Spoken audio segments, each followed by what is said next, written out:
سورہ کوثر کا یہ وظیفہ بڑی مشکل سے ملا ہے، 200 ارب بھی مانگو تو انشاءاللہ تعالی ملیں گے۔ بسم اللہ الرحمن الرحیم، السلام علیکم ورحمۃ اللہ وبرکاتہ۔ محترم ناظرین کرام، آج آپ کو سورہ کوثر کا ایک بہت ہی نایاب اور مجرب وظیفہ بتا رہے ہیں۔ آپ نے یہ وظیفہ صرف اور صرف 3 دن کرنا ہے۔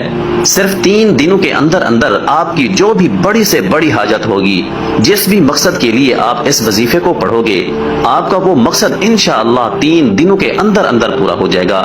آپ کا مقصد کوئی بھی ہو، آپ کی حاجت جتنی مرضی بڑی ہو، چاہے آپ کی پریشانی کوئی بھی ہو، آپ جس بھی مقصد کے لیے اس وظیفے کو پڑھو گے، آپ کا وہ مقصد انشاءاللہ تعالی 3 دنوں کے اندر ہی اندر پورا ہو جائے گا۔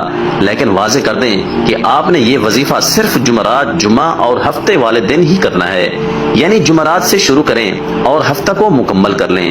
آپ نے 3 دن یہ وظیفہ کرنا ہے۔ انشاءاللہ یہ وظیفہ کرنے سے آپ کی ہر جائز حاجت پوری ہوگی اور آپ کی بڑی سے بڑی پریشانی ختم ہو جائے گی۔ آپ چاہے یہ وظیفہ اپنی خود کی شادی کے لیے کر رہے ہیں یا پھر آپ کی بیٹیوں کی شادی نہیں ہو رہی اس کے لیے کر رہے ہیں، انشاءاللہ تعالی آپ کو اس میں بھی کامیابی ملے گی۔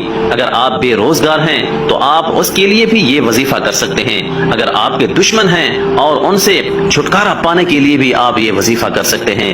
اگر کسی سے محبت کرتے ہیں اور اس سے شادی ہی کرنا چاہتے ہیں اور اس کے دل میں آپ اپنی محبت پیدا کرنا چاہتے ہیں تو اس کے لیے بھی آپ یہ وظیفہ کر سکتے ہیں۔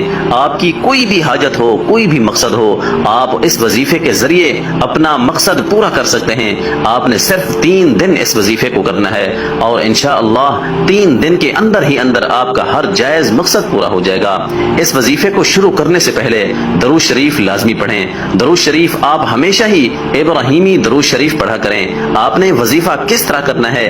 آپ نے سورہ کوثر پڑھنی ہے۔ تمام مسلمان اچھی طرح جانتے ہیں کہ سورہ کوثر قرآن پاک کی سب سے چھوٹی سورت ہے۔ اس کی 3 آیتیں ہیں اور یہ قرآن پاک کے 30ویں پارے میں ہے۔ آپ کی کوئی بھی حاجت ہے، کوئی بھی مقصد ہے، لیکن شرط یہ ہے کہ وہ مقصد صرف جائز ہی ہونا چاہیے۔ اس کو ذہن میں رکھ کر آپ نے یہ وظیفہ کرنا ہے۔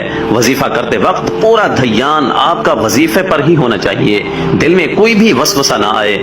انشاءاللہ اس وظیفے کو کرنے کے بعد آپ کی اللہ سے مانگی ہر دعا قبول ہوگی۔ آج کا وظیفہ خاص طور پر ان تمام بہنوں اور بھائیوں کے لیے ہے جو شدید پریشان ہیں، جو اکثر کہتے ہیں کہ ہم مالی طور پر شدید پریشان ہیں، ہمارے رزق میں رکاوٹیں ہیں، ہمارے رزق میں مسئلے مسائل ہیں، اور کہتے ہیں کہ ہم جس کام میں بھی ہاتھ ڈالتے ہیں ہمیں تو صرف نقصان ہی ہوتا ہے، ہمیں تو ایسا لگتا ہے کہ ہمارا رزق بالکل بند ہو چکا ہے، کوئی راستہ ہمیں سمجھ ہی نہیں آتا، اندھیرے میں ہی ٹامک